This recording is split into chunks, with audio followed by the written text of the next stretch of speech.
For years, I thought I could see people clearly. Who was trustworthy, who was not.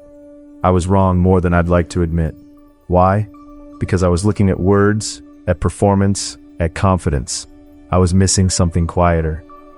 Then I came across a teaching from the Buddha, just one line, about how we mistake noise for truth and silence for weakness. It stopped me completely. Today that line is for you, because in a world full of loud voices competing for your trust, the ability to see clearly might be the most important thing you can cultivate. It was an autumn long ago. In the towns and villages of ancient India, there were gatherings, not unlike elections. Who would lead the village? Where should the water channels be built? Which merchant should be trusted with the work? People came together, raised their voices, argued with one another, and eventually decided. Amid all that noise, the Buddha would often sit a little apart. Beside a river, perhaps. In the shade of a tree, the sound of people arguing fiercely would drift to him on the wind. What is right? Who is telling the truth? How do I know that the choice I make is the right one? Those questions pierced the human heart 2,500 years ago. And they'd pierce it still, right now, in this very moment. Today I'd like to gently turn a light on something deep inside the act of choosing. A monk once came to the Buddha after a village assembly, his robes dusty from the road, his face tight with the particular exhaustion of someone who has been trying very hard to be right. He had argued well, he said. He had used good reasons, and yet sitting here now, he could not say whether he had spoken from wisdom or from the quiet, stubborn wish to win. The Buddha said nothing at first, only gestured toward the river, where the current moved without hesitation around every stone in its path. That image stayed with the monk for the rest of his life. He would later say that the river did not struggle to find its way.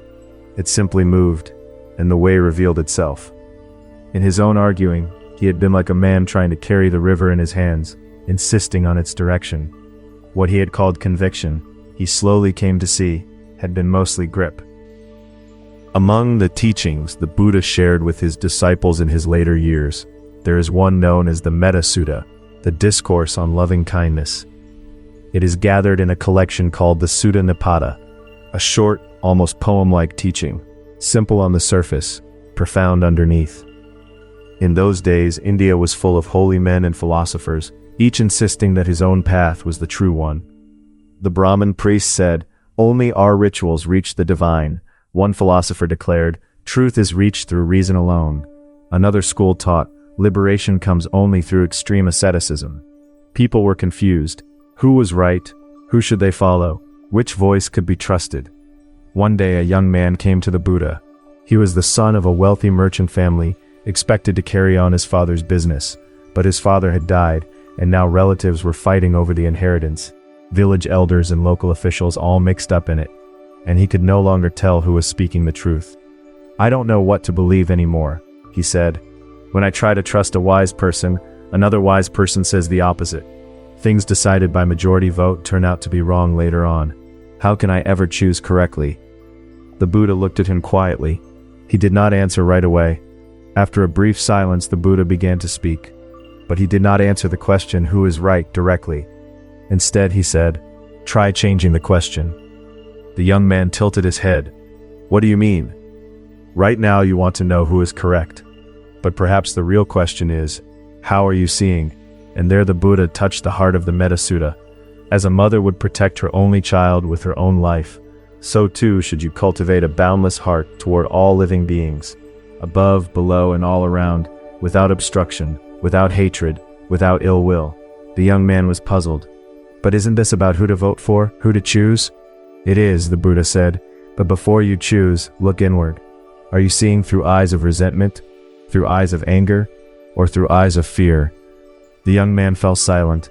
If he was honest, he was carrying anger toward his relatives and had been mistaking that anger for judgment. When you look through a filter of resentment, anger, and fear, what you see is not reality. It is your own emotion. The Buddha continued, "What the Metta Sutta teaches is this. First, let your mind become clear. Cultivate a vision that holds no resentment, no hostility. A gaze that can look upward, downward, in all directions without obstruction. Only from that kind of seeing can you begin to notice what the person before you is actually saying and what they are trying to protect. The young man sat with those words for a while. Then, how do I see without anger and resentment? First, notice that you are carrying them. The Buddha smiled gently and said just that. Many of us, like that young man, have been so long inside our anger that we have forgotten we are wearing it, the way a person who has lived near a river no longer hears the sound of the water. So the practice does not begin with grand resolution or ceremony. It begins in an ordinary moment. You are sitting across from someone you distrust, and you notice your chest tighten before they have even spoken. The heart of what the Metta Sutta teaches is not a set of beautiful, aspirational words.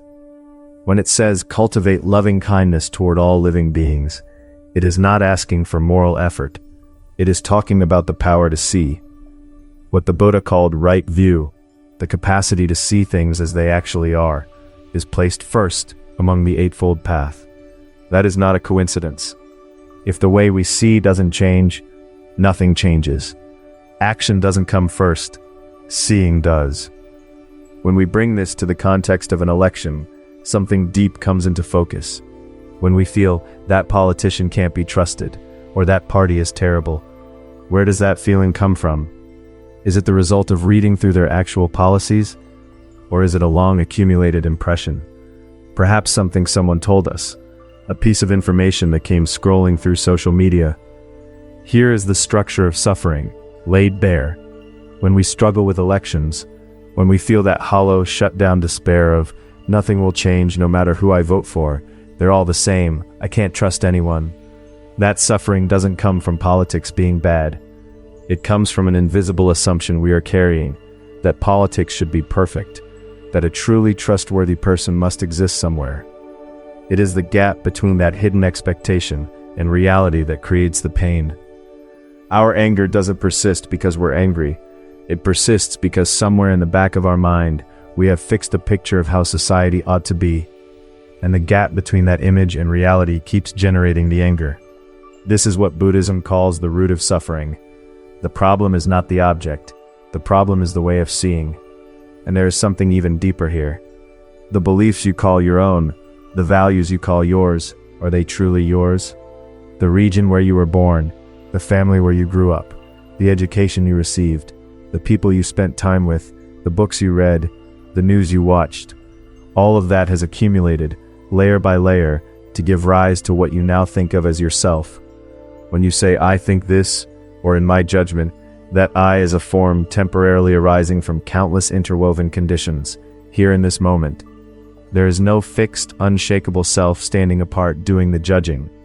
This is not a denial of your opinions, but when certainty arises, my thinking is correct. That may be precisely the moment when a blind spot begins. When the Metta Sutta says above, below, and in all directions, without obstruction, those are words for moving beyond that blindness. Not seeing only from your own position, only through your own filter, but cultivating a spaciousness that can look from above, from below, from every direction. That is where right view begins. A man once told me he had voted against the same candidate for 30 years, and when I asked him what that candidate actually stood for, he went quiet for a long time. He had been voting against a feeling, a silhouette assembled in the dark. That silhouette had never once been asked to step into the light. Right view is not a conclusion you arrive at. It is the willingness to keep looking. Let's bring this a little closer to daily life and look at it more concretely. As an election approaches, many people find themselves in situations like these. The first scene. You open your phone, and articles criticizing one party alternate with articles criticizing another. Both are written in a tone that says this is the truth. The more you read, the more agitated you become. Or else you lose all desire to read anything at all. Let's look at what is actually happening here from a Buddhist perspective. Information arrives, and emotion moves. But an emotion was triggered, and that reaction is an accurate judgment, are two completely different things. Strong emotion does not improve the quality of judgment. In fact, in the grip of strong emotion, people tend to seek out only the information that confirms what they already want to feel. In Buddhist language, this is called delusion, not noticing.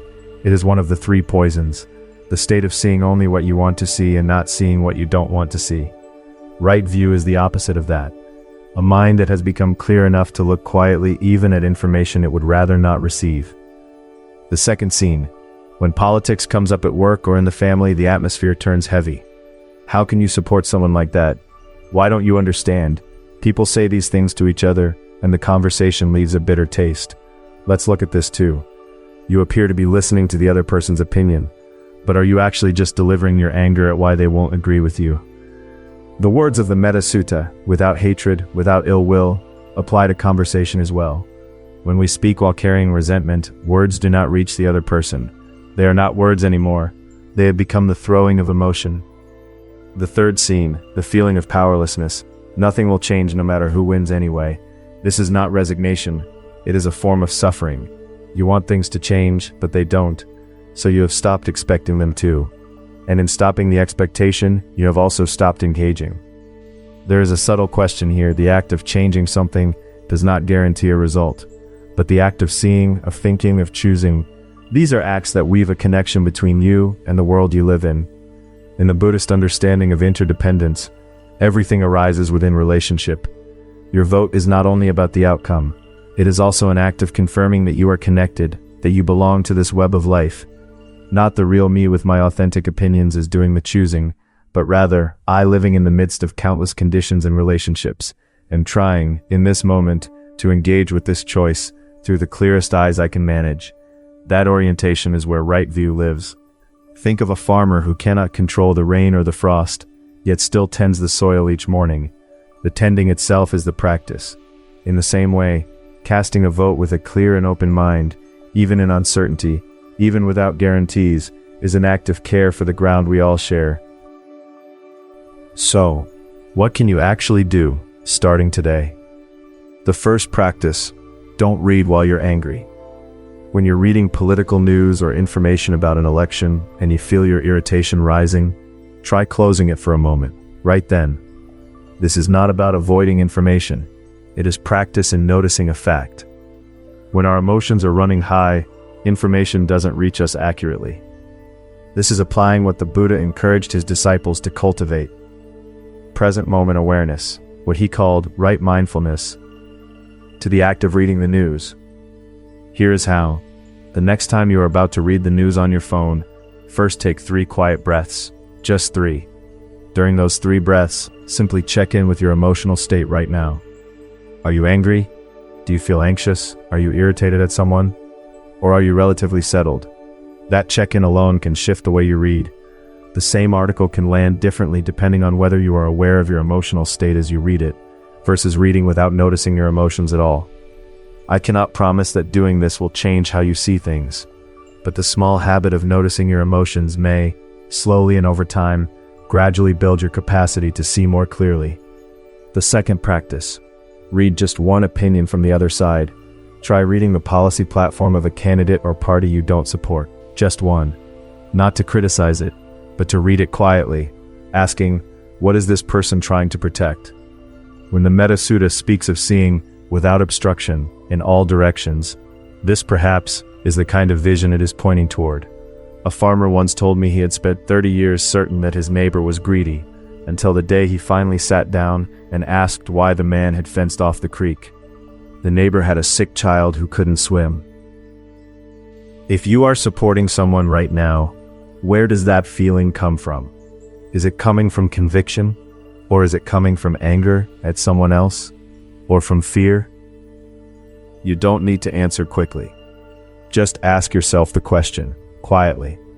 A farmer once told me he had spent 40 years tending the same field, and only in his final season did he realize he had never once looked up at the sky while he worked. The ground he walked was honest, but the sky had always been there, waiting to be seen. He did not regret the 40 years. He only wished he had known sooner that looking up cost him nothing.